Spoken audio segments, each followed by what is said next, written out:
Hey, can I ask you a quick question? Yeah, of course. God, I just got it. The meeting is being recorded. Okay, got it. Okay, so last time or sometime, there was a reference to dead for a ducat. Well, that's Hamlet, though. That's Hamlet, isn't it? Dead for a Yes. ducat? That's a line from Hamlet, isn't it? I believe so. I can quickly check though, but I don't think Yeah, I'm sorry. So maybe I shouldn't even mention it, but what does that even mean? Well, I'm not sure now, but I can get you an answer. So I'm gonna write it down and I'll get you an answer, Wally. Okay. And sorry, it just occurred to me when I said, oh wait, that's different play. But anyway, there's all these turns of phrases, and some of them I feel like, well, Shakespeare just made that up, and now it's become part of the English language, the whatever you call it, the expression. And Yeah. Shakespeare, I mean, there are quite a few phrases that we can certainly attribute to Shakespeare, which is wonderful. And then, of course, sometimes through time, we realize, oh, we've actually changed some of those phrases as we've gone along. But he's definitely expanded the literary canon. What I find the most helpful, one of my favorite editions, I would say the Arden and the New Oxford Shakespeare edition are wonderful about making sure that if it's a phrase we're not familiar with, they'll list it in the bottom. And so they're some of the best resources if you want to read the play. They usually have the language or a definition of something that we're not familiar with. So I highly recommend the New Oxford Shakespeare editions. They're my favorite. They're made for students and performers. So they just give you a lot of textual context throughout, which is really, really lovely. So was the audience in the time, whatever, 400 years ago, or whatever it was, were they like, wow, that's a clever turn of phrase? Or did they all know what it meant right away? Or are they like, what does he even mean by that? What did the audience at the time? So what's interesting is I can say that at the time, Shakespeare was considered popular. So he's one of our fascinating playwrights that was popular at the time and still remains popular. I can't speak exactly on the language, but I do know there's this wonderful little book called Shakespearean Insults. If you go through it, it will actually mark which words Shakespeare invented. So there are a handful of words, if not more, that Shakespeare created that people even at the time would not have been familiar with, whether it was to complete a rhyme or he was just like, I need a better word to describe this situation. Shakespeare what? Shakespeare Insults? I think it's called Shakespeare Insults, but I will also make sure I get the full title. I'll send out an email later today with that for you. But yeah, it's a neat little book, and I think it's an insult generator, and you can like shift it around and it'll just like plop out Shakespearean insults for you. So if you always want to have that on hand. I'm being talkative. I'll try to be quiet. No problem. I'm going to share my screen and we're going to get started. Let's see here. Pull up. And here we go. We're in class 3, so we're about halfway through. So thank you all for sticking with me as we've gone through our classes. I'm starting off everything before we get started with a fun little video because it does touch on something that we'll be talking about later today. So I hope you enjoy this fun little clip. It's from Upstart Crow. Into the Woods is coming to Chicago. Don't miss your chance to get your wish. April 25th through May 7th. Do all you can to book a ticket. Should you go? What if I have to? Romeo, Romeo, wherefore art thou, Romeo? Dad, nobody talks like this. It's poetry. Sometimes I regret teaching you to read. I didn't think it could be a little less flowery enough. I mean, why doesn't she just say, where are you, Romeo? Because, my love, it doesn't mean where are you? It means why are you, Romeo? That's a bit weird. Yeah, Romeo is just his name. Well, exactly. Juliet is saying, why are you a member of a family that I hate? People will definitely think you mean, Romeo, where are you? That's what I thought it meant. Yeah, I did too. It's bloody obvious. I think, to be clear, you're going to have Juliet say, Romeo, Romeo, why are you called Romeo? A member of a family that I hate. That'd do it. Although, if I was being really picky, Romeo's just his Christian name, isn't it? And that's not the issue. It's his surname that's the problem. Well, yes. Actually, I was sort of hoping people wouldn't notice that. Think they might, sure. So you think she should say, Montague, Montague, wherefore art thou Montague? No, because that'd sound like she's lost her cat. All right. Just wanted to start off with that fun clip. It's from Upstart Crow. It's typically on Amazon if you want to partake in some more Shakespeare fun. And with that, I am going to quickly put the Folger link in our chat so that if anybody does want to follow along, you're more than welcome to.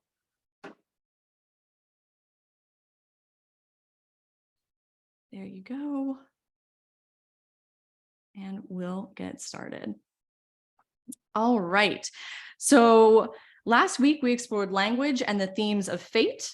And since Romeo and Juliet focuses so much on this wonderful pair of star-crossed lovers, I thought it only fair that today we will be looking at the theme of love and take a deeper look at our main characters, Juliet and Romeo. So here we are with the theme of love. There are countless instances throughout Romeo and Juliet in which love and darkness are connected. This play includes a lot of imagery that contrasts this happy feeling of love with something gloomy. In fact, throughout the play, light and dark imagery is used to express this love. The imagery of light and dark foreshadows how the love between Romeo and Juliet must end.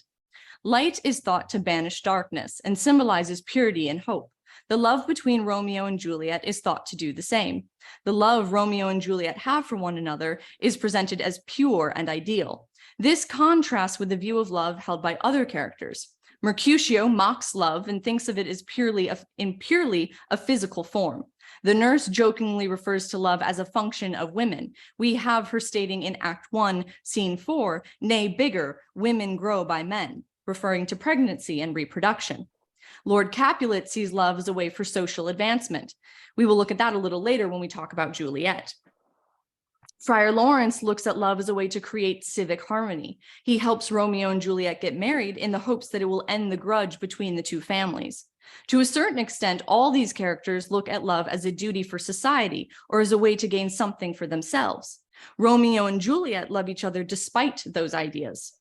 I know we looked at Romeo's line in Act 1, Scene 5 quite a few times, but here I want us to listen to a brief sample from the Archangel audio production. And while listening to it, I want you to think of and focus on the light imagery that is used.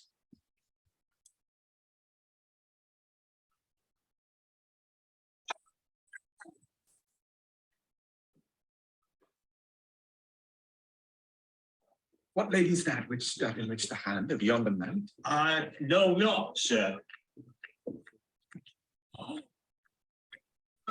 She doth teach the torches to burn bright.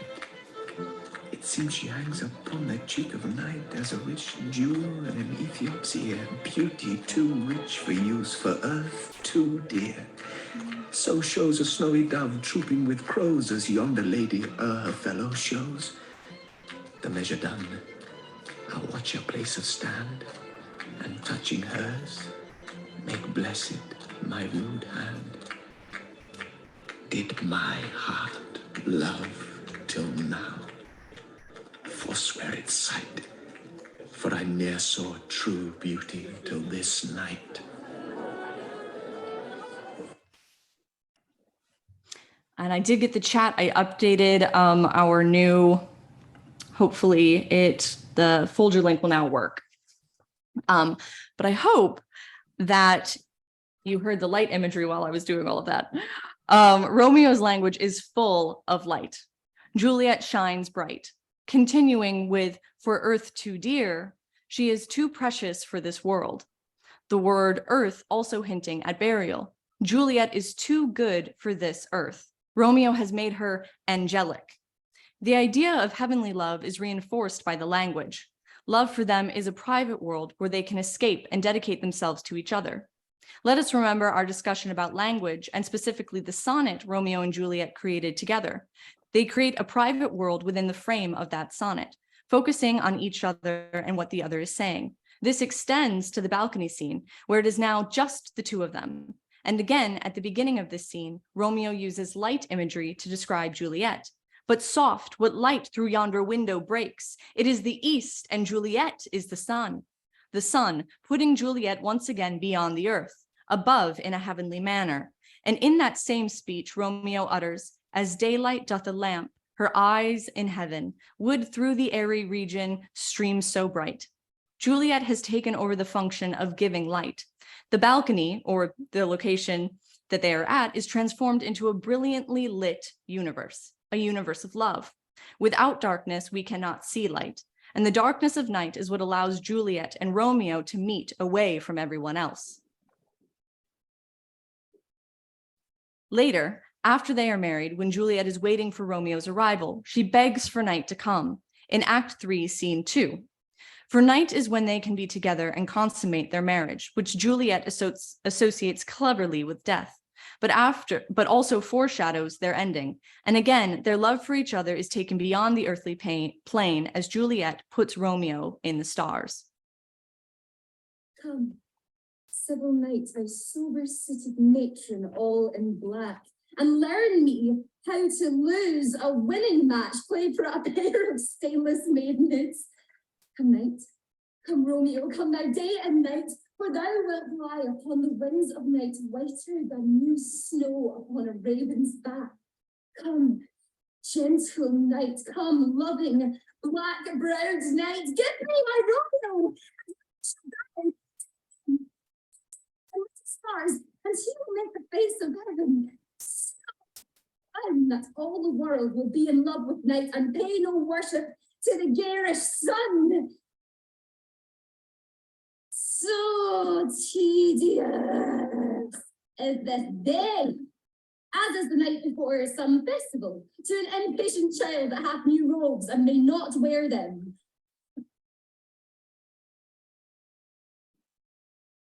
Finally, we arrive at the tomb scene, a place of darkness, where Romeo's light is what discovers Juliet. O grave, oh no, a lantern, slaughtered youth, and for here lies Juliet, and her beauty makes this vault of feasting presence full of light. The light bringing them together once again. Their light, perhaps unwelcome in Verona, has burned in darkness. Throughout the play, the lovers create a world all their own, a world crafted by the light of love. Light and darkness are opposites. The play is built on opposites: love, hate, light, dark, peace, violence. For as much as Romeo and Juliet love each other, there is also misery that accompanies it. Their speeches and lines about each other and about love in a general sense are almost always stained with violence. Repeatedly, we are reminded of their doomed love, an unhappy ending.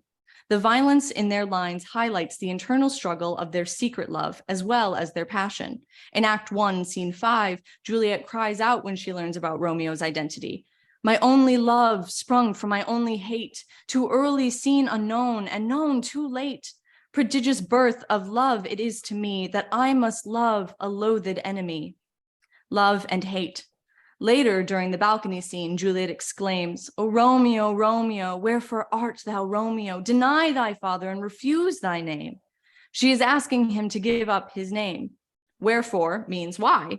Juliet wants to know why things have to be this way, why the guy she's fallen in love with has to be an enemy. Continuing, she says, so Romeo would, were he not Romeo called, retain that dear perfection which he owes without that title. Romeo doth thy name, and for thy name, which is no part of thee, take all myself.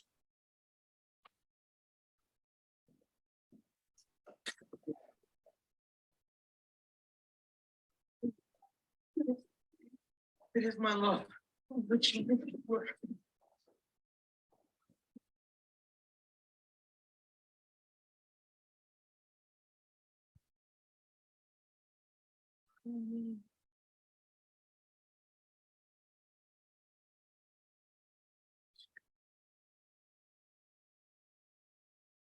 Romeo, oh Romeo, wherefore art thou Romeo?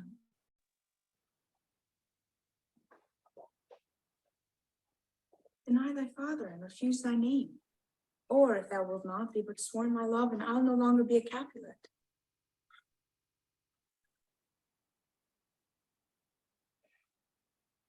But thy name that is my enemy. Thou art thyself, though not a Montague. What's Montague? It is not pen, nor foot, nor arm, nor face, nor any other part belonging to a man. Oh, be some other name. What's in a name? How which we call a rose by any other word would smell as sweet. So Romeo would, were he not Romeo called, retain that dear perfection which he owes without that title.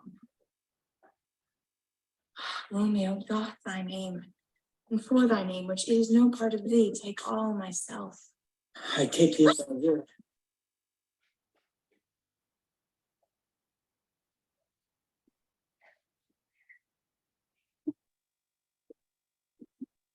Oh, it's still playing. There we go.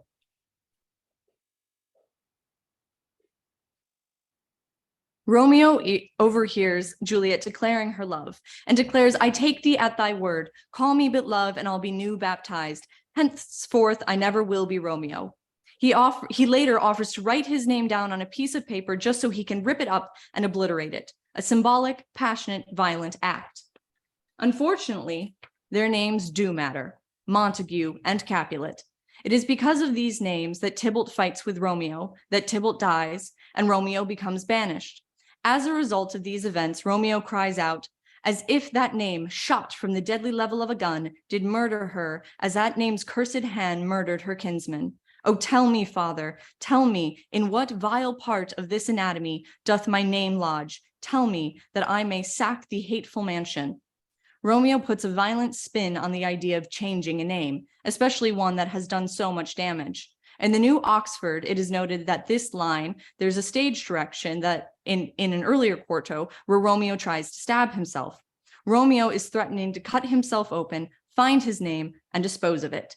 The word sack meaning plunder, pillage, despoil, and in this case, the word mansion symbolizing the body. Later on in Act 3, Scene 5 of the play, after Romeo and Juliet spend their first night together, we observe more language that hints of violence underscoring typically beautiful things.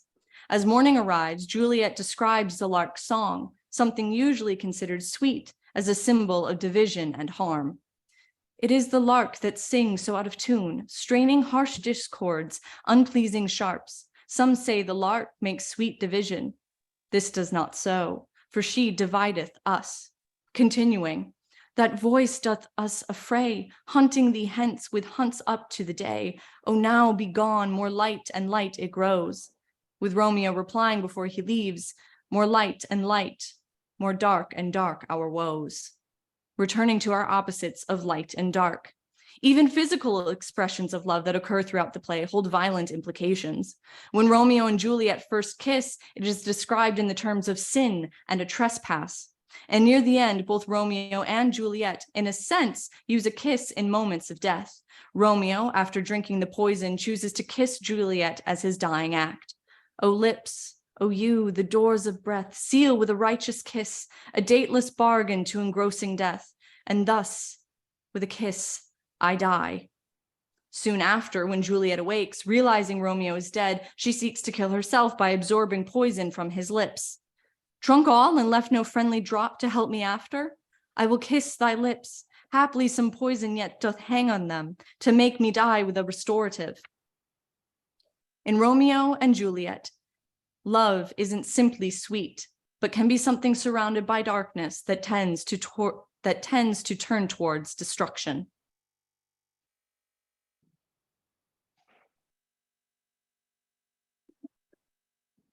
Romeo and Juliet, I think that's the first thing that people go, oh, it's a love story. We think we know these characters. The Romeo and Juliet are star-crossed lovers. I'm not even quite sure how people think that it's so light-hearted and lovely. It can't just be about being in love.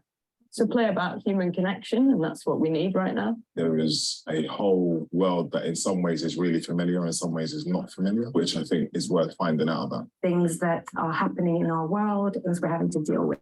The amazing thing about Shakespeare is that he's a playwright who definitely belongs to today. We actually understand what it's like to be isolated from our friends and to experience a pandemic. That's exactly what's happening in Romeo and Juliet. Discovering the anxiety all of the characters have unlocks the reasons for their behavior. there's always something left unsaid, and Romeo and Juliet really tries to explore that. Young people are sadder than they've ever been, and it feels like the world around them is becoming less hopeful. The speed of it, the immediacy of the decisions that they make. Two young people who in the space of 4 days meet and then kill themselves. That's not romantic. That's some serious mental health issues. I think it's the fact that they are able to find love in this treacherous world that they live in. I feel like the young people of today will see it on the stage and go, oh, I actually understand how that feels.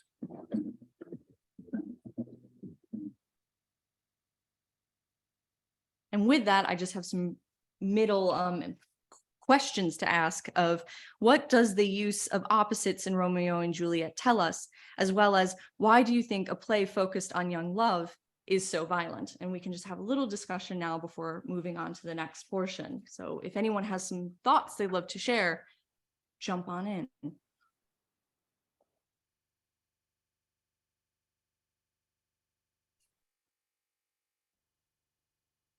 And hi, Stacy. I'm glad to see that you're with us.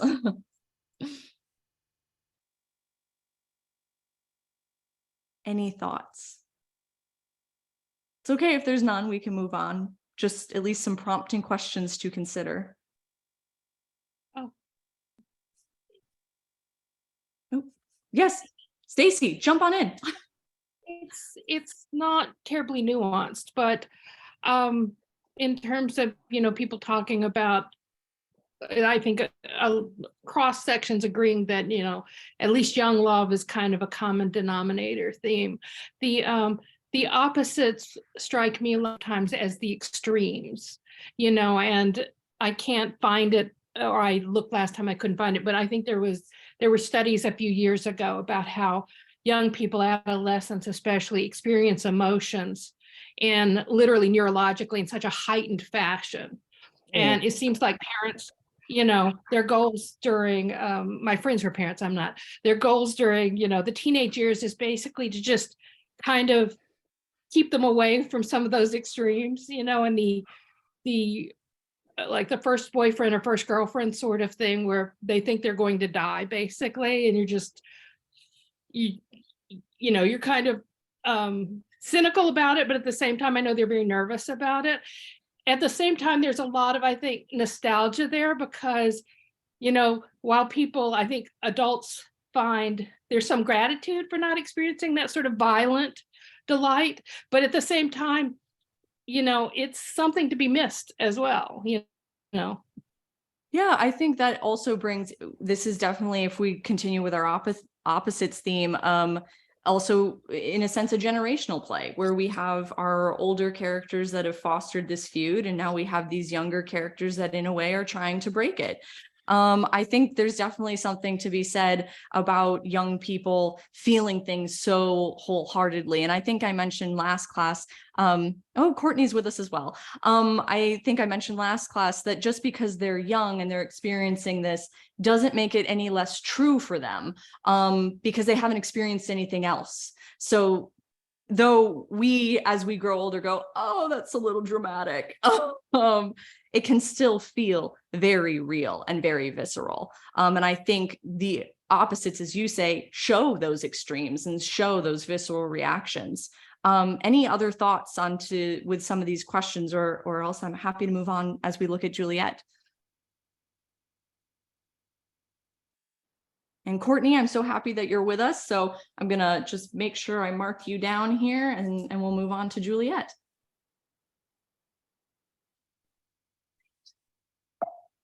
There we go. Juliet can be seen as a young, inexperienced girl. Lord Capulet, Lady Capulet, and the nurse all make us aware that Juliet is not yet 14. This certainly paints a picture of youth. Throughout the course of Romeo and Juliet, we watch Juliet grow. We observe Juliet shift from a sheltered child to a bold young woman fighting for love. Breaking down the role of Juliet, she is the youngest leading lady of Shakespeare's female characters. She also has the third largest female role, with the only more adult Cleopatra and Rosalind having more lines. Juliet not only holds a lot of lines, but infuses them with astonishing poetic expression. And I just want to pose the question of, why do we think a character so young has the third most lines in all of Shakespeare's work. I find that very fascinating. When we first meet Juliet in Act 1, Scene 3, she has only 7 lines. The nurse talks about Juliet's upbringing, and Lady Capulet discusses the possibilities of marriage. Juliet is surrounded by people talking about her and making plans for her. This emphasizes her youth. As a whole, Juliet can also be seen as a strong, independent, and admirable character. In contrast to material that depicts the evils of women's desires, Romeo and Juliet celebrates the power its heroine claims over her life. She holds a self-determination. Juliet's love for Romeo defies the authority of her father and jeopardizes the patriarchal order of Elizabethan expectations, where the fathers would steer the destinies of their young daughters, rather than their daughters directing themselves. Let us jump forward a bit and look at Act 3, Scene 5, when Juliet refuses to marry Paris. Juliet stating, "I will not marry yet, and when I do, I swear it shall be Romeo, whom you know I hate, rather than Paris." These are news indeed. This is what she tells her mother before her father's arrival, and when she expresses this sentiment to him, he warns, "And you be mine, I'll give you to my friend, and you be not, hang, beg, starve, die in the streets, for by my soul I'll never acknowledge thee, nor what is mine shall never do thee good. Trust to it, bethink you, I'll not be forsworn." Lord Capulet's words reveal his own self-interest. He is not motivated by the bond. He is motivated by the bond he has made with Paris, and not truly to the idea that this marriage is the best thing for Juliet during the sad time of Tybalt's death. His outburst shows how the male bond comes before that of men and women. Lord Capulet has referred to Paris as his friend.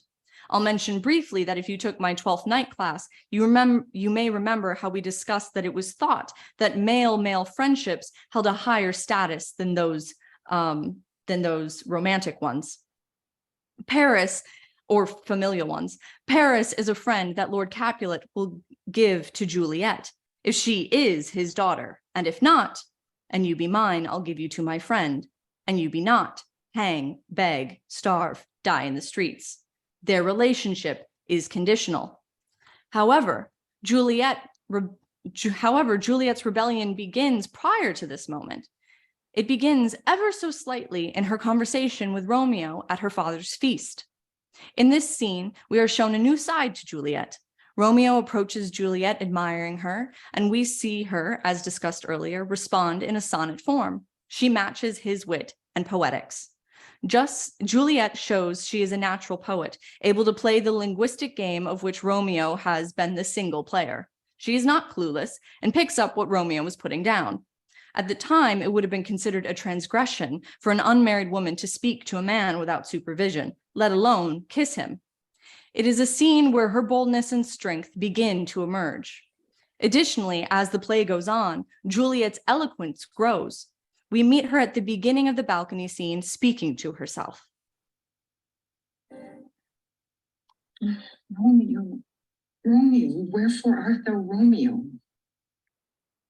Deny thy father and refuse thy name, or if thou wilt not be but sworn my love, and I'll no longer be a Capulet. 'Tis but thy name that is mine enemy. Thou art thyself, or not a Montague. What's Montague? There's nor hand, nor foot, nor arm, nor face, nor any other part belonging to a man. Oh, be some other name!" What's in the name? That which we call a rose, by any other word would smell as sweet. So Romeo would, were he not Romeo called, retain that dear perfection which he owes. Without that title, Romeo doth thy name. And for thy name, which is no part of thee, take all myself. I'll take you thy word. Call me but love, and I'll be new baptized.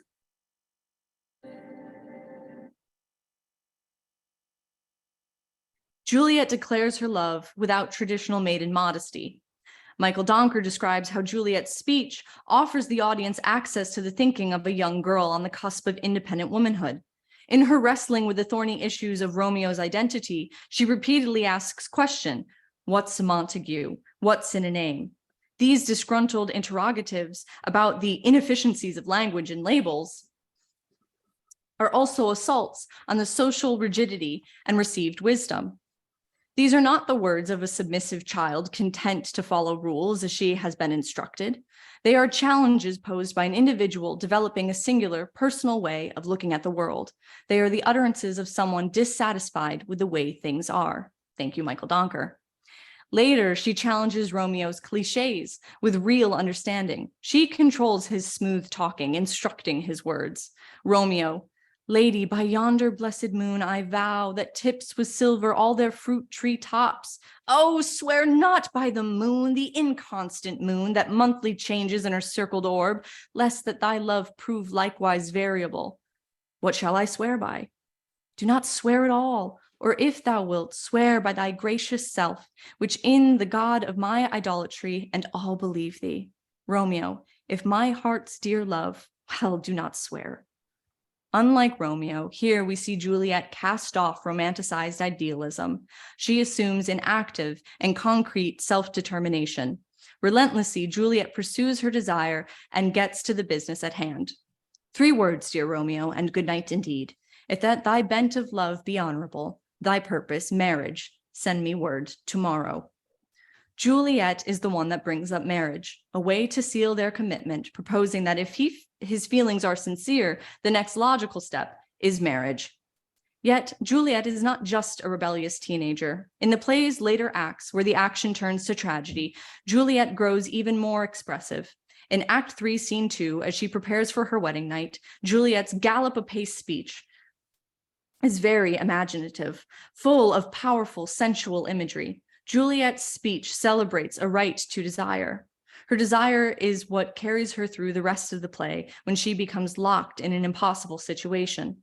Once she obtains the potion that allows her to counterfeit death, Juliet is undaunted by the prospects of lying to her father and her household. Juliet places her own desires first, and she seeks to maintain control of her desire and courage, is never in doubt, even at the end, when she utters, "Haply, some poison yet doth hang on thee, to make me die with a restorative. Yea, noise, then all be brief. O happy dagger, this is thy sheath, there rust and let me die." Christiana Leon Alfar explains, Juliet's continued sense of self-possession and rejection of submission to patrilineal authority spurs her suicide. It is not that Juliet takes her life because she has compromised her virtue, but rather that Juliet's suicide enacts her control on her own desire. I hope by looking closely at Shakespeare's text and through some of these videos, we see how the play shows the difficult cultural position Juliet was in and how she still fought for her own desire.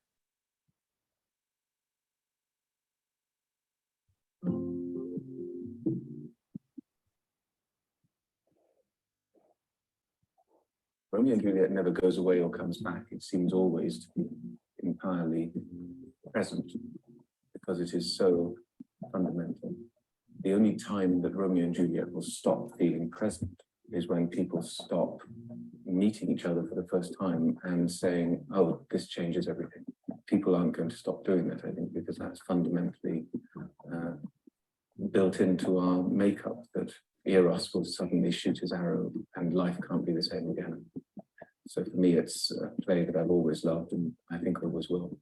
The whole purpose of great plays, classic plays, is to remind us as people that we've been in this situation and sometimes not good things happen. So in a play like Romeo and Juliet, for instance, for Shakespeare, I mean, he's looking at 2 families who hate each other. We never find out why. They're 2 households, both alike in dignity. Their hate is not settled until the entire next generation is killed. That's very like our world today. In situations around the world, that scenario gets played out with some of the same characters. The parents not willing to give an inch, the kids getting caught in the middle. All of those things resonate for us today, and I suspect will for thousands of years to come. Having worked at the Globe a lot as I have, I really wanted to see how much of that.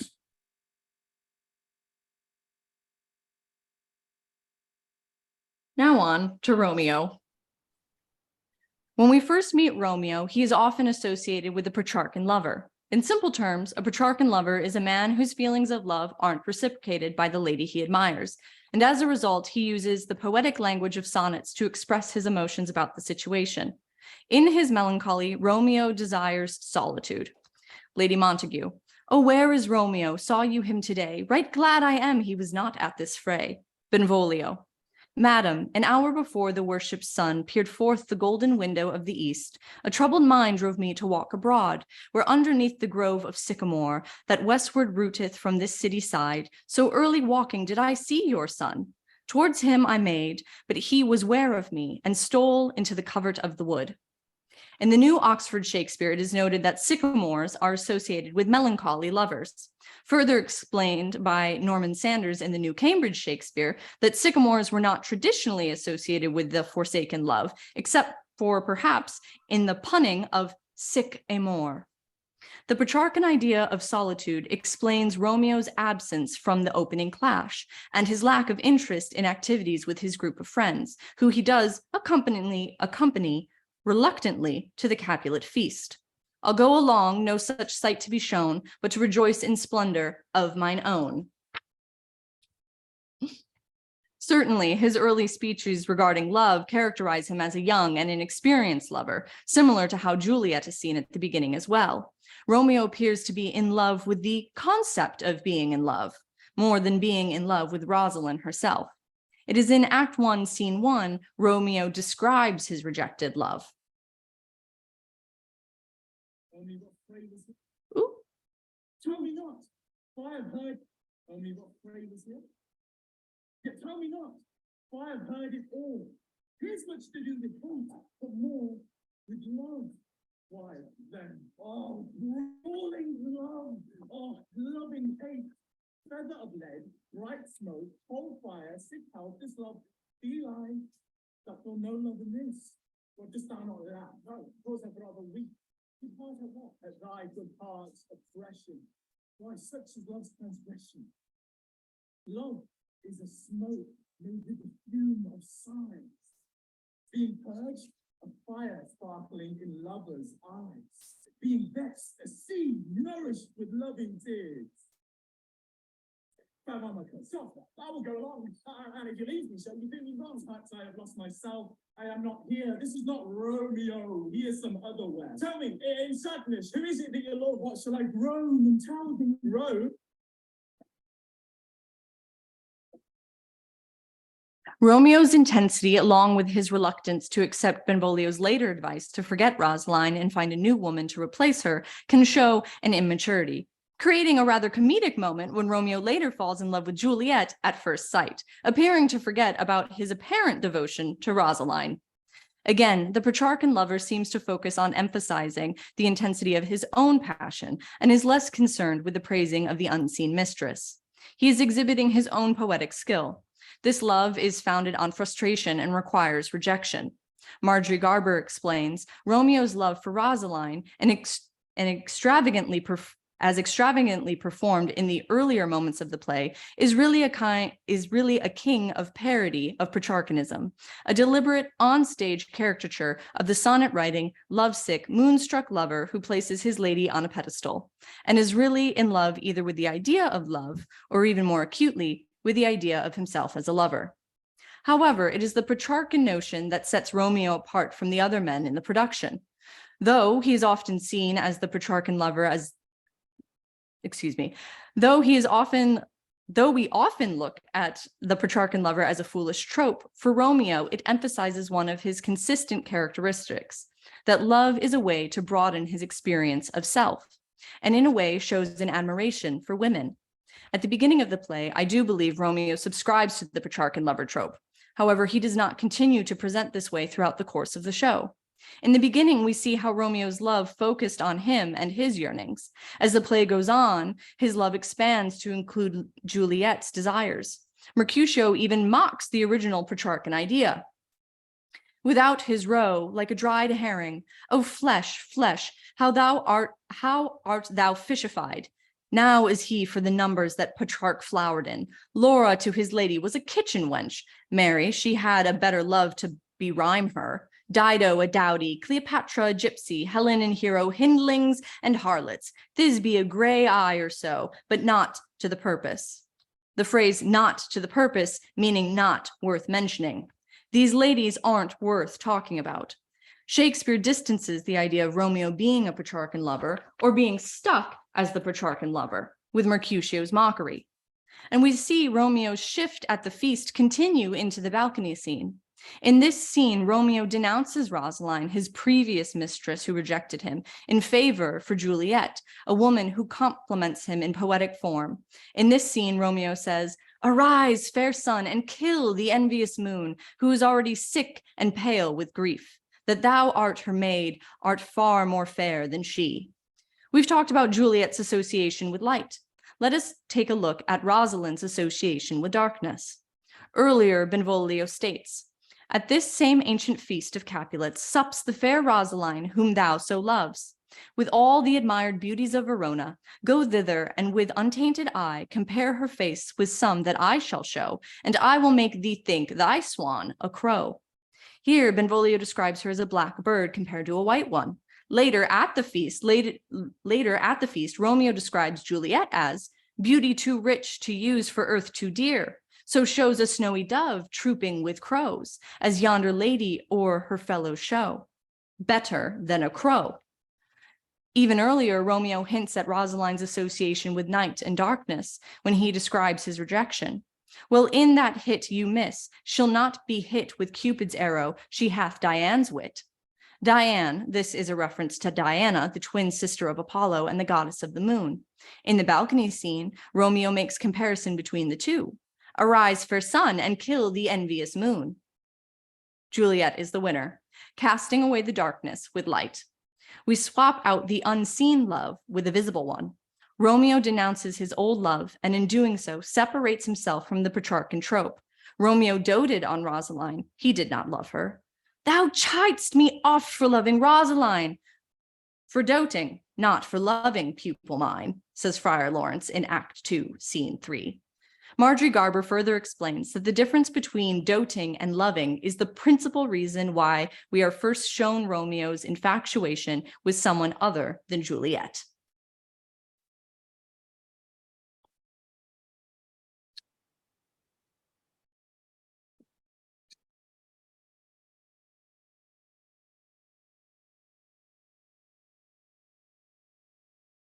Soft. What light beyond the window breaks. It is the east. Juliet is the sun. Arise, fair sun, and kill the envious moon who's already sick and pale with grief. That thou, her maid, art far more fair than she. Be not her maid, since she is envious. Her vestal livery is but sick and green. A number of fools do wear it. Cast it off.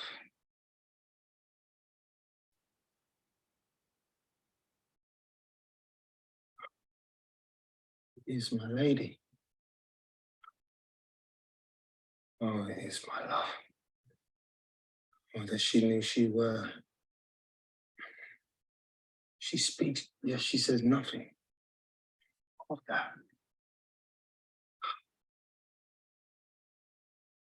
Her discourses, I will answer.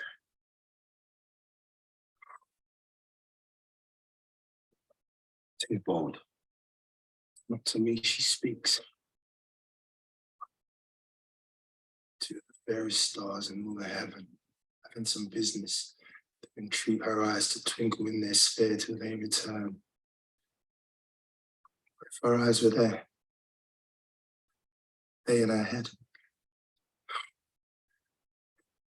Brightness of her cheek would shame those stars, as daylight doth a lamp. Her eyes in heaven were through the airy region streamed so bright, the birds would sing and think it were not night.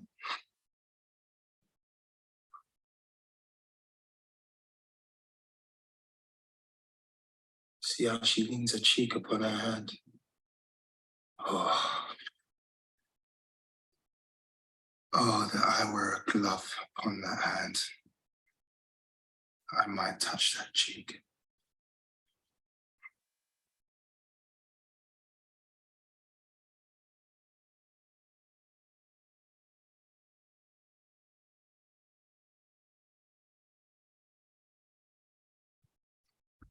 All right, do we have any questions? I'm thinking now might be a good time for a brief bathroom break if people need it. I know we've sat through quite a bit. Oh, wonderful question. So unfortunately, the video I just showed is only of the balcony scene. It was for a BBC competition where people were inspired to do dramatic performances of scenes. And so I wish this was a full production, but it is not. But any other questions, or I'm happy to let you go, and we'll meet back at 7:25. Does that sound good? Great. See you all shortly.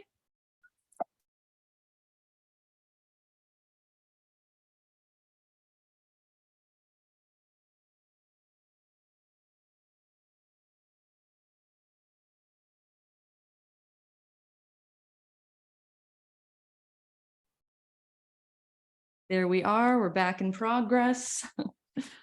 Share my screen again. All right, so let us return to the balcony scene. If we return to the balcony scene, we can still see Romeo's impulsive nature. Romeo has, without thought of his own well-being, crept behind enemy lines. Here we see a boastful exuberance or immaturity in Romeo. In this scene, Romeo denies his lineage, calling his name hateful, continuing with language that inspires heroicism, chivalry, and bravery. With love's light wings did I perch these walls, for stony limits cannot hold love out. And what love can do that dares love attempt, therefore thy kinsmen are no stop to me. Alack, there lies more peril in thine eye than 20 of their swords. I am no pilot yet, wert thou as far as that vast shore washed with the farthest sea, I should adventure for such merchandise. But in the end, as Juliet asserts herself, proposing marriage, and before the scene is done, there is a shift, and Romeo wishes to be her bird. Juliet exclaims, and yet no farther than a wanton's bird that lets it hop a little from his hand, like a poor prisoner in his twisted gyves, and with a silken thread plucks it back again. So, loving jealous of his liberty, Romeo replies, I would I were thy bird. Above nothing else, he is dedicated to Juliet. He is hers, and he will be ruled by her. He switches from a selfish devotion to real dedication. As the play continues, we see an increasing maturity come from Romeo, demonstrated in his language. In Act 1, Scene 1, Romeo uses a lot of rhyme. He expresses his unrequited love, but as the play progresses, he begins to speak more in blank verse. This allows his language to sound less artificial. Romeo's maturity comes from his love for Juliet. In Act 3, Scene 1, Romeo refuses to fight Tybalt because of Juliet. He is rising above the ancient grudge. As discussed, Romeo and Juliet have created a private world for themselves away from society's expectations and prying eyes. Yet even in the beginning, Romeo craved a privacy, a solitude. Romeo originally exists in a world as a melancholic lover in the opening scenes, but then shifts to becoming Juliet's secret love. In both situations, Romeo's world is defined by love and seclusion rather than the feud. Another one of Romeo's consistent characteristics is his removal from society, which gets highlighted further in his eventual banishment. This removal is used to express how Romeo doesn't fit within the typical masculine gender norms of Verona. In Act 3, Scene 1,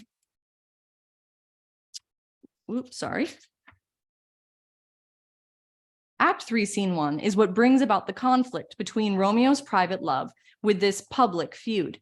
In this scene, Romeo isn't asked to choose between his family and Juliet, but rather Mercutio. In this moment, Romeo is torn between his desire and social expectation. Gail Kern-Pastor discusses how, for Mercutio, it is the effeminate lover in Romeo who refuses shamefully to answer Tybalt's challenge. Mercutio's death at Tybalt's hand causes Romeo temporarily to agree, obeying the regressive emotional pull of grief and guilt over his own part in Mercutio's defeat. O sweet Juliet, thy beauty hath made me effeminate, and in my temper softened valor's steel. Pastor continues, stating that in terms of narrative structure, the death of Mercutio and Romeo's slaying of Tybalt interrupt the lovers' progress from secret marriage to its consummation, suggesting the incompatibility between romantic individualism and adolescent male bonding. Romeo's impulsivity resurfaces when Mercutio is slain, causing further strife by placing his own feelings of anger over any concern for Juliet by killing Tybalt. This impulsivity and selfishness continues in Act 3, Scene 3, when the nurse arrives and Romeo clumsily attempts to kill himself by cutting himself open to get rid of his name. In this moment, Friar Lawrence reminds him to think of Juliet and scolds him for not thinking about the consequences of his actions regarding his wife. Is set afire by thine own ignorance, and thou dismembered with thine own defense. What? Rouse thee, man, thy Juliet is alive, for whose dear sake thou wast but lately dead. There art thou happy. Continued, go, get thee to thy love, as was decreed. Ascend her chamber, hence, and comfort her. It is Romeo's love for Juliet, thinking of someone else instead of his own emotions, that calms him down. He goes to her before he is banished, and they spend the night together. Upon hearing about Juliet's death, Romeo believes he is alone and yearns to be reunited with Juliet. His evolution further displayed by the commitment he has in his union with Juliet, as he exhibits composure while he resolves to die and reunite with Juliet in death. For Romeo, love meant thinking of another person and was a way of discovering where he fit in. In Romeo and Juliet, for our star-crossed couple, love was an escape from societal expectations. Sasha Roberts notes, not only does Juliet depart from orthodox models of gentlewomanly conduct, but the play exposes the fragility of gender stereotypes by showing a woman to be as strong as a man and fully capable of taking the leading role in marriage, and a man capable of womanish behavior. Far from simply reproducing orthodox ideals of gender, sexuality, and romantic love, the play seems to me to complicate those ideals in practice.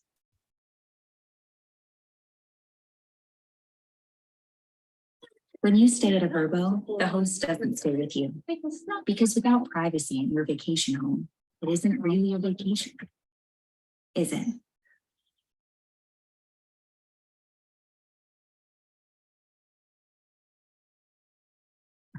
Two households, both alike in dignity, in fair Verona, where we lay our scene.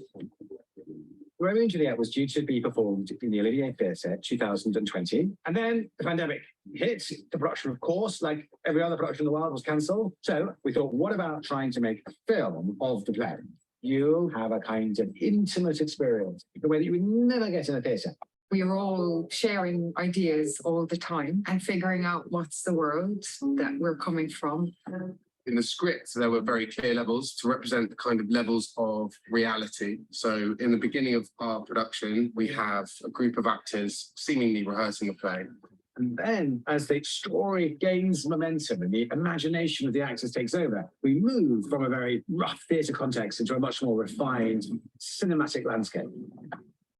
How does like Juliet? This play is one of Shakespeare's most well-loved plays because it hits the peaks of human experience through the passion, not only of the lovers, but all the characters. It's two people against the odds trying to fight for the love that isn't allowed to live in this world. That Romeo hence in haste, else when he was found, that hour is his last. People still love Romeo and Juliet because I think we're still all trying to find ways of articulating what love means and how sort of intoxicating it can be. Give me my Romeo.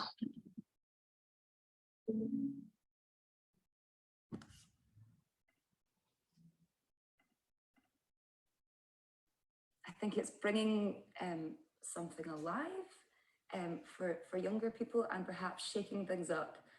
I think it's bringing something alive for younger people and perhaps shaking things up for people who know what Shakespeare should be or how it's meant to be done.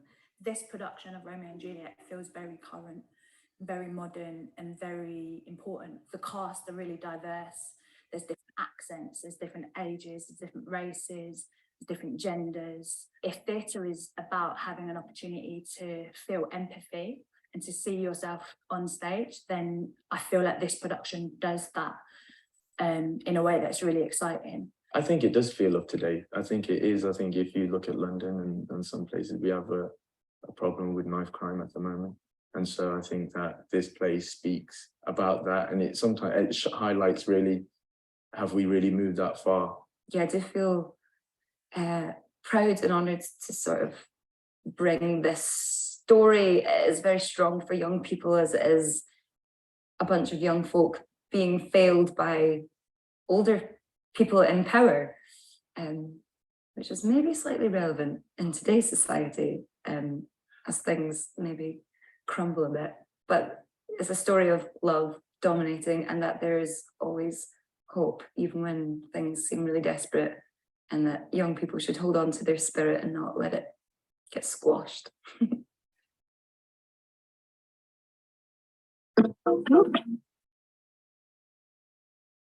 And with that, I guess I just flew through class today. I was just so excited to share everything. But with that, we have plenty of time for a discussion, and I really love us to have a while to chat and discuss some of the themes that we talked about today. I know some of you joined us a little late, and I'm always happy to reiterate some of the material that I shared today. So with that, though, we're going to open up with the first question. I've reiterated this one a few times, just as we've explored who Romeo is, who Juliet is, the themes of love, the themes of fate. So I just want to pose that question again. It might be the last time, we'll see. But is Romeo's love for Juliet true? So where shall we start?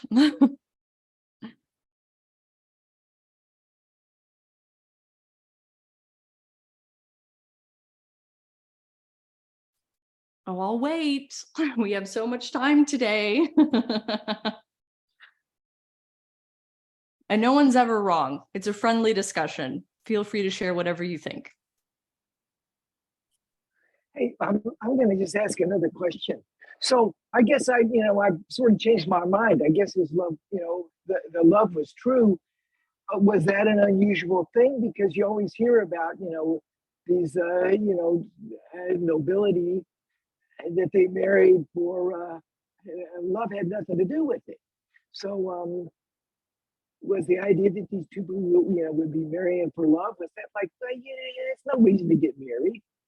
Or, So, it's a wonderful question and provides some really great context. I just had this discussion with somebody else recently, actually.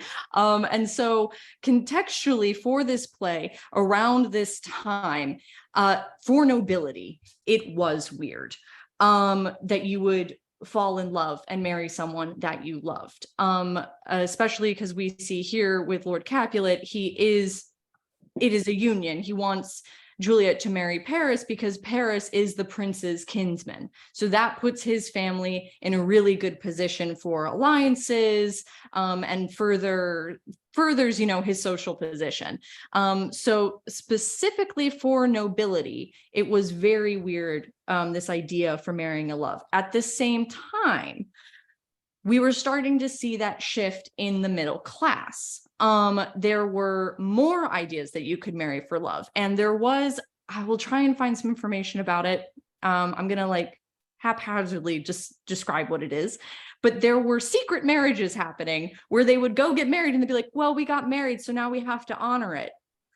And then they'd be like, oh, well, yeah, you did get married, so I guess we have to honor it. And it was a thing that young people were doing so that they could marry someone that they actually loved, which is actually a little bit explored in a different sense, but the secret marriage idea is explored in 12th Night when Olivia marries Sebastian, and then they're like, we got married. So it was a thing that was starting to happen at that time. And so it was becoming more a part of society than it had been originally, this idea to marry for love. So that answers that question. Yeah, of course. Any other questions or ideas about Romeo's love for Juliet being true? I think what's interesting, and we'll explore this even more in the next class, so I won't get too involved with it. But I think sometimes we look at Romeo in that Petrarchan lens of like, oh my gosh, his flowery language in the beginning of the show. He's so lovesick. He loves this girl we've never seen. How can we trust if he's actually in love? And then when you look at him comparatively to the other men that are in our show, he is so different because he loves love. And he looks at it as, I want to be in love. I think he definitely has that romanticized ideal in the beginning, but I think as his love for Juliet grows, it does become quite real. And I think that's the fascinating thing about Romeo's character that I don't think we often think about, is how does he fit in with the other young lads we are introduced to in the show as well. And his idea of love is very different from Mercutio's, Tybalt's, the older generation. So I think that's a fascinating way to look at Romeo, for sure. But yeah, going off of that, how does Shakespeare treat love in Romeo and Juliet? We touched on it a little bit with the nurse kind of making that fun, slightly bawdy quote about it being for reproduction. We have the social expectation with Lord and Lady Capulet. We have Mercutio, who we again will look at next class, so I'm not going to spoil too much, who really looks at it in a physical sense. But what else do we pick up about what love is, or how it's treated, or how these characters view it?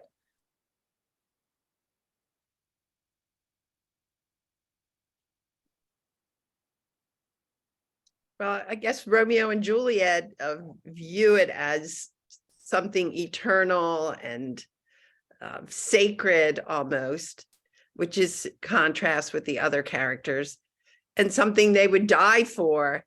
Mm-hmm. But they never say really what it is. Is love, loyalty, aspects of love. You just talk about love in general. It can mean so many things.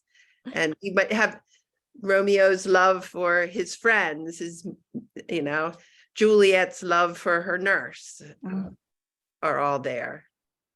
Yeah, there's different degrees of love with those different relationships. And so what is familial love? What is friendship love? What is platonic love? What is romantic love? And I think it kind of goes back to what Wally had said in our first class when I asked, why don't we ever learn what this ancient grudge is about?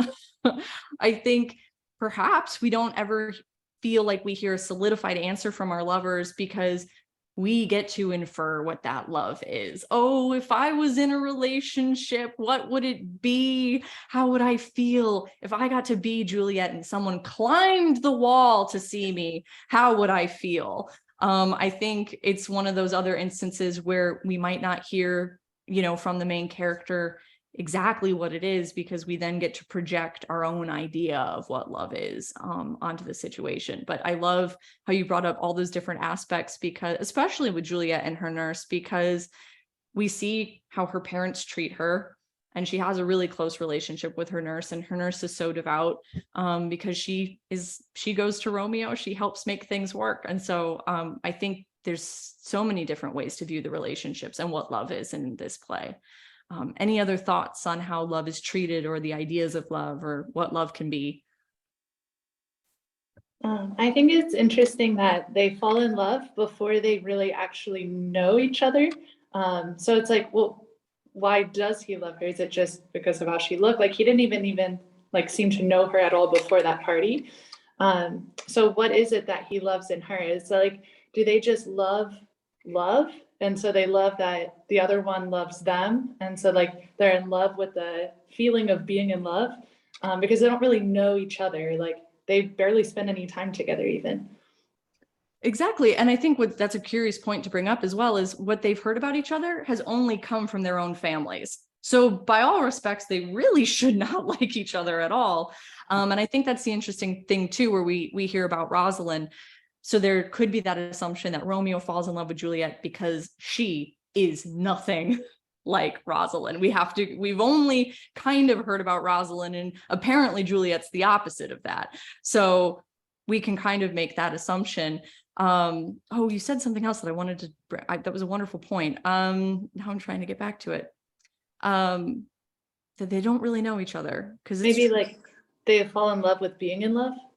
Yes, falling in love with being in love. Yes, thank you so much.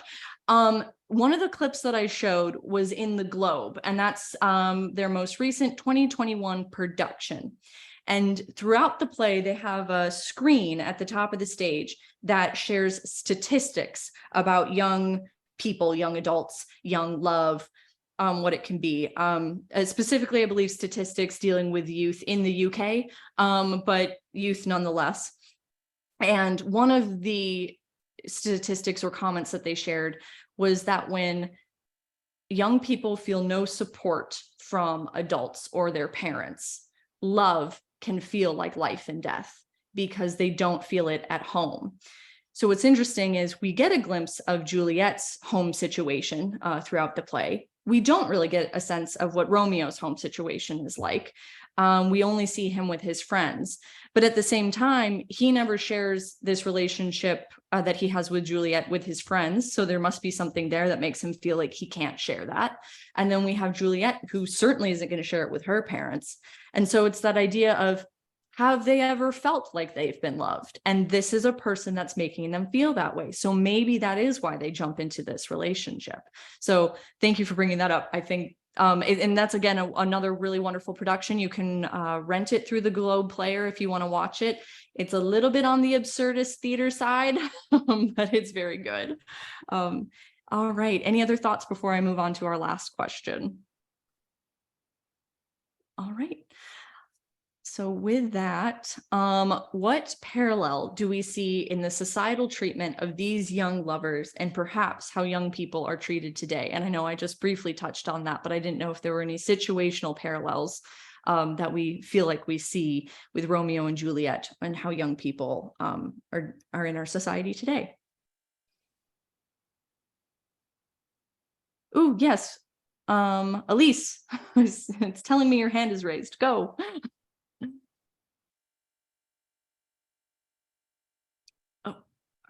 I can't hear you.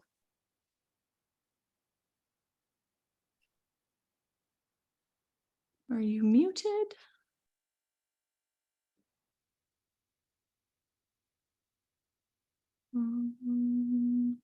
I see your hand raised. I'm so sorry. I can't hear you. I don't know if you have headphones in or a mic or something, but I want to hear you.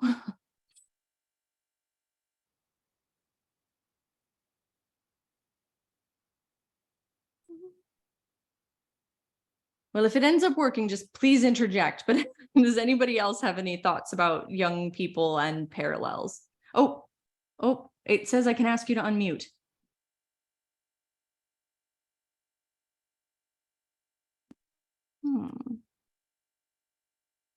This is when I get frustrated with technology.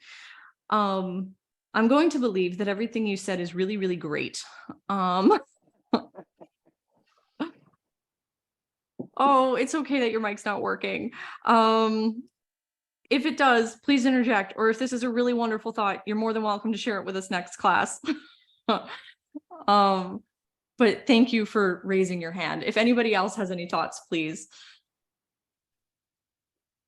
I was just thinking about taking the parents' side, you know, that like when I raised my son, I wanted him to follow the rules, get along, and you know, I wasn't up for him bucking the trip, what I said. But in this, you know, in this society, and the young people don't seem to be employed in doing anything except sword fighting and you know, the violence that's there. Could be a parallel to today too, with the violence that we see, you know. So it's not explained, the society, I guess, or why there's as we talked about it, why there's the feud and why they continue to fight just because they're young men and they fight. So again, a wonderful point, and I'm actually touching on violence, and specific like violence and masculinity perceived in the Elizabethan time. It's a wonderful question, and I'm going to answer it next class because I don't want to give anything away. But I think what's really fun is, so I just watched again. I think as we even talked about in this one, is the violence that underscores a lot of the love throughout the play. Is sometimes I think when you watch a production that is very Elizabethan, sword fighting can feel romanticized. It doesn't feel, we don't see it today. So it can feel like it's something that just isn't relatable. And so again, when I was watching the 1996 version and everyone is carrying, you know, their weapons with them, they have their gun holsters, and they're with them everywhere. They're wearing them all the time. I was just aware of how the idea that violence could spring out of nowhere throughout the show is ever present. And I think that's just like for a show, again, as even mentioned in the video clip, a show that is about love, there is a lot of violence that underscores that. And I think to some extent we see it, we're like, why couldn't they just sit down and have a conversation? That might have solved a lot. So I'm very much looking forward to exploring some of those themes next class. And then I'm just reading this chat real quick. Yes, about parents wanting the best for their children, but how children might not want the same things that their parents have. I think that's, we see that. I work with students a lot, and sometimes I feel like that is the expectation. Sometimes even specifically in theater, I know I dealt with it in college a lot, is I had friends that wanted to perform, they wanted to do theater, and you have your parents saying, well, that's not a real job. That's not, you know, a real career. And you can feel that lack of support where, you know, things might not always align with what you want and what your parents want. I think that's a great, I'm using a different example, but I think that's a really good parallel between now, today's people, and Romeo and Juliet. Any other thoughts? If not, I'm very happy to let you go 10 minutes early. You've all been truly great. I always love having you guys in class. You bring so much to it. You have wonderful thoughts. But if there's nothing else, I'm happy to let you go. Next class, I will say, actually, there's a few other things, some business related things, I guess I should say. So next class, like I said, we're going to be dealing with the themes of masculinity and its association with violence in the play. And then we're going to be taking a deeper look at the characters of Mercutio and Tybalt. And then Class 5 is going to be our last class together before we have that break. You get to see the show, and we're going to come back to it. I'm going to show some specific productions in Class 5 that we can look at some of the themes and see how they've been integrated into those plays. If anyone has specific productions that they would like me to look at, feel free to email me so that I can bring it up. I know right now Romeo and Juliet is going through a pop culture resurgence. We have some Hulu TV show. We have some new musicals on Broadway. We've got lots going on with the National is doing a play called Romeo and Julie. So there are some fresh things happening with Romeo and Juliet. So I'm happy to look at some new relevant material as well as just some other productions of the show itself. And then I did want to share that I will be attending the production on March 27th. I don't know if anybody else is going to be there, but I'm happy to see you if you will be there. And if there's any questions about tickets or anything, I hope you've reached out to Troy. He's the one who can get that all squared away for you. And with that, if there's no final questions, I'm happy to let you go.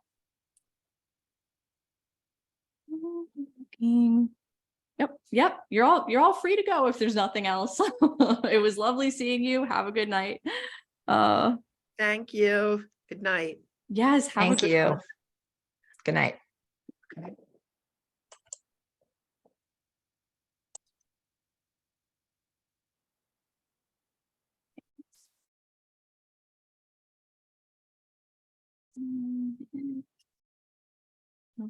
Sorry, I was trying to get my question in No, time. We you're can talk fine. about it next week. I know you were offering like openness to extensions, but yeah, that's my whole purpose in coming, is trying to see how I can synthesize all of this together. Yeah, no problem. If there's ever any questions or anything, this is me trying to be like, I'm writing down your question because I wanted to make sure that I touched on it next class about Midsummer Night's Dream, because there's really great connections there. They were written around the same time. So, and then when are you coming to see the student matinee? Yeah, but I come on the 14th. Okay, well, wonderful. Yep, we're gonna, if, like I said, if there's any productions that you want me to look at, great. And then when we come back and have that class discussion, I'm actually in talks with Ron right now, and we're hoping that some of the actors will be able to join us for a nice little Q&A. So hopefully that will happen. But yeah, I'll look at some connections for A Midsummer Night's Dream. And thanks for attending class, and I hope you have a good rest of your day. Thank you. Have a good night. Thank you.